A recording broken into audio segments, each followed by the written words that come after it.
বিএনপির ভারপ্রাপ্ত চেয়ারম্যান তারেক রহমানের স্বদেশ প্রত্যাবর্তনকে কেন্দ্র করে রাজধানী ঢাকায় লক্ষ লক্ষ নেতাকর্মীর সমাগম হবে বলে জানিয়েছেন দলের কেন্দ্রীয় নেতা মীর শরফত আলী সপু। দীর্ঘ 18 বছর পর নেতার এই ঐতিহাসিক প্রত্যাবর্তনকে সফল করতে নেতাকর্মীরা নিরলস কাজ করে যাচ্ছেন বলে তিনি উল্লেখ করেন।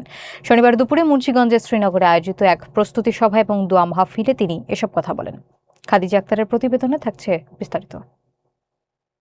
বিএনপির ভারপ্রাপ্ত চেয়ারম্যান তারেক রহমানকে অভ্যর্থনা জানাতে ঢাকায় লক্ষ লক্ষ নেতাকর্মীর সমাগম হবে বলে মন্তব্য করেছেন বিএনপির কেন্দ্রীয় নির্বাহী কমিটির স্বেচ্ছাসেবক বিষয়ক সম্পাদক মীর শরফত আলী সপু। তিনি বলেন, দীর্ঘ 18 বছর পর আমাদের প্রিয় নেতা দলের ভারপ্রাপ্ত চেয়ারম্যান তারেক রহমান স্বদেশে প্রত্যাবর্তন করতে যাচ্ছেন। এই ঐতিহাসিক মুহূর্তকে সফল করতে বিএনপির নেতাকর্মীরা দিনরাত পরিশ্রম করে যাচ্ছেন। শনিবার দুপুরে শ্রীনগর উপজেলা বিএনপির দলীয় কার্যালয়ে বিএনপির ভারপ্রাপ্ত চেয়ারম্যান তারেক রহমানের স্বদেশ প্রত্যাবর্তন উপলক্ষে আয়োজিত প্রস্তুতি সভা এবং শহীদ ওসমান হাদির রুহের মাগফিরাত কামনায় দোয়া মোনাজাত শেষে সাংবাদিকদের সঙ্গে আলাপকালে তিনি এসব কথা বলেন। তিনি আরও বলেন, অত্যন্ত দুঃখজনক হলেও সত্য, একটি গোষ্ঠী পরিকল্পিতভাবে নির্বাচনকে বাধাগ্রস্ত করতে জুলাই যোদ্ধা আমাদের ভাই ওসমান হাদিকে নির্মমভাবে হত্যা করেছে। আজকের দিনটি আমাদের জন্য এবং সমগ্র জাতির জন্য শোকাবহ। প্রস্তুতি সভা ও দোয়া মাহফিলে উপস্থিত ছিলেন মুন্সিগঞ্জ জেলা বিএনপির আহ্বায়ক সদস্য আলহাজ মমিন আলী, আওলাদ হোসেন উজ্জ্বল, দেলোয়ার হোসেন ও জসিম মোল্লা, শ্রীনগর ইউনিয়ন পরিষদের চেয়ারম্যান তাজুল ইসলাম, সিরাজদি খান উপজেলা বিএনপির সাবেক সাধারণ সম্পাদক আওলাদ হোসেন মোল্লা, মুন্সিগঞ্জ জেলা যুবদলের যুগ্ম আহ্বায়ক প্রিন্স নাদিম, নারী ও শিশু অধিকার ফোরামের সাংগঠনিক সম্পাদক মাহমুদ হোসেন ফাহাদ সহ বিএনপি ও অঙ্গ সংগঠনের বিপুল সংখ্যক নেতাকর্মী। আমাদের 50 লাখ লোকের উপর অধীর লোক হবে, যেটা সবচেয়ে এই যাবতের সবচেয়ে বড় রকম অভ্যর্থনা হবে, রিসেপশন হবে। সেই জন্য আমাদের নেতাকর্মীরা সবাই দিন রাত সবাই কাজ চালিয়ে যাচ্ছে ঢাকা। কিন্তু অত্যন্ত দুঃখের বিষয় সত্য যে ইতিমধ্যে একটি ঘটনা ঘটিয়েছে।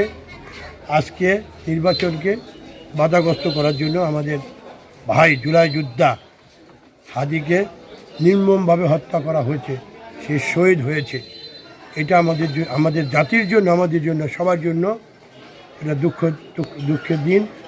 আজকে সেই যে রাষ্ট্রীয়ভাবে শোক প্রকাশ করা হয়েছে, সেই শোকে আমরাও শোকায়িত। আপনারা দেখেছেন, আমরা এখানে দোয়া মাহফিল করেছি, আমরা হাদির জন্য দোয়া করেছি যাতে করে মহান রাব্বুল আলামিন হাদিকে জান্নাতের মাকামে তাকে অবস্থান দেন এবং সেখানে তাকে উচ্চ স্থানে রাখেন। কারণ ওনার যে কথাবার্তা, সত্যিকার অর্থে পুরা বডিটাই, আমি যতটুকু দেখেছি কথাবার্তা, ন্যাশনালিস্ট, জাতীয়তাবাদী যে সমস্ত তার কথাবার্তার মধ্যে, বয়স কম, তারপরেও তার যে কথাবার্তা, সেই জন্য আমরা সবাই শোকায়িত। বিএনপি পরিবারের সবাই আমরা তার জন্য দোয়া করেছি, আল্লাহ তাকে দিনে বেহেশত নসিব করুক। এবং আর আমাদের ভারপ্রাপ্ত চেয়ারম্যান ইনশাল্লাহ আগামী 25 তারিখেই আসবে। আমরা মুন্সিগঞ্জ শ্রীনগর সিরাজদি খান থেকে 15 থেকে 20 হাজার নেতাকর্মীরা আমরা সেদিন সবাই একসাথে এখানে আমরা ওনাকে রিসেপশন দিব।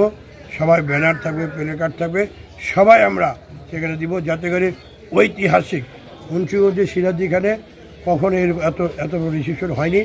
আমরা সেটা সবাই মিলে করবো। আমাদের আলহাজ মমিন আলী সহ, আমি সহ, আমাদের সমস্ত নেতাকর্মীরা একসাথে মিলে মিশে আমরা স্মরণকালের একটি রিসেপশন দিব আমরা সেদিন।